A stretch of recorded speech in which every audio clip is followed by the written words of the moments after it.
Hey everybody, I'm going to show you today how to get files from your computer to the iPad to use with GoButton.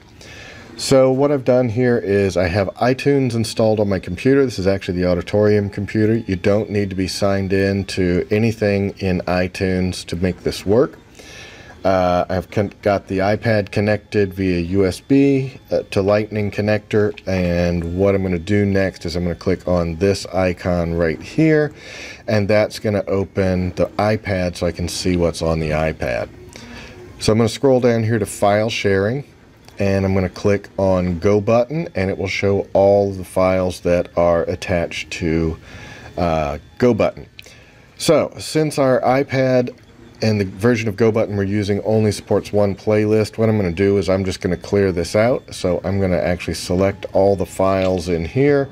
I'm not going to select the folders down, these autosaves and deleted shows folders down here, leave those. So I've selected all the files, hit the delete key, it's going to delete those, and now those files are deleted from the iPad.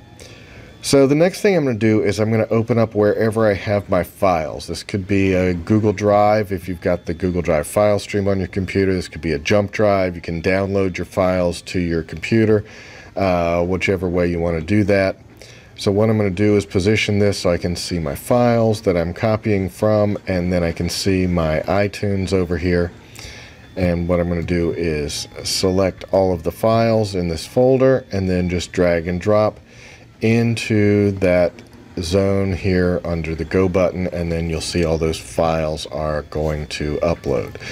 So once those files have all loaded onto here, they're now loaded on the iPad. So what I'm going to do now is I'm going to switch over to the iPad, and I will show you how to get these set up as scenes or cues in GoButton. Okay, so I'm going to show you now, once we've got the files into GoButton and uploaded onto the iPad, what you're going to do with them. So the version of GoButton that we use only allows us to have one playlist at a time. So what I'm going to do is I'm going to delete the old one and I'm going to create a new one here. So to do that, I'm going to, let's see, click Edit, tap on that, and then down here at the bottom I will click the trash can to delete that. So now I've deleted the show, so now I'm going to create a new show. So I'm going to hit the plus button. I'm going to go to New Show Pro. Even though it says Pro, we only have one show allowed on here. So I'm going to leave that, and then I will type in a title for it. There are some settings you can check here if you want. So double check those and see if there's anything you need there. I'm going to click Save.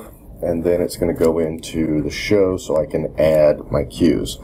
So the next thing that I'm going to do is I'm going to add the cues to the show. So I can either click the plus cue here, or I can click the plus up here, and I can add cues or I can add hits. Hits would be things that are recurring throughout your show, maybe a school bell or something like that, some other sound effect, laugh track or something that you want to add to your show that you can trigger anytime. So I'm going to add cues here. And what I'm going to do, my cues are labeled in order, so thanks Katie Flint, that's awesome. So I'm just going to go down and select these in the order I want the cues to appear. Notice 1-10 shows up next. I'm going to skip that for the moment. Now I'm going to add 10, and now I'm going to add 11 down here, and then same thing with the 2s.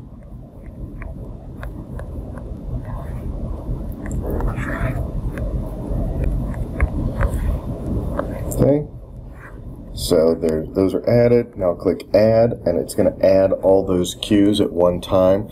I'm going to do one other thing here. I'm going to click on the gear, and I'm going to select all the cues, and then I'm going to edit all the cues at one time because I want to change how they play back.